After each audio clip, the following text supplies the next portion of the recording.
jeigu mes žiūrim į kai kuriuos Trumpo veiksmus, kad ir armijos įvedimą, tai armija buvo įvesta ir, anksti per COVID-ą, pavyzdžiui, patį Los Andželą, mes tuo metu gyvenom Los Andželė su šeima ir nacionalinė gvardija buvo palaikyti tvarką ir tanketės ir kas tik nori palaikyti tvarką po riaušių, kurios buvo susijęs su Black Lives Matter.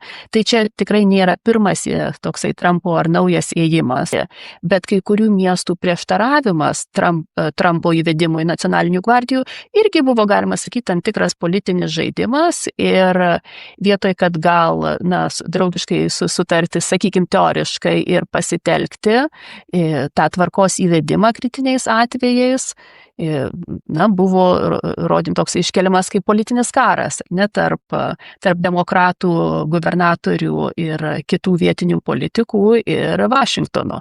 Taip pat kaip ir Trumpas naudoja šituos grasinimus įvesti nacionalinę gvardiją kaip politinį ėjimą. Tai yra jo gąsdinimas demokratinių miestų ir valstijų ir paprasčiausiai bandymas parodyti, kad jūs negalite susitvarkyti.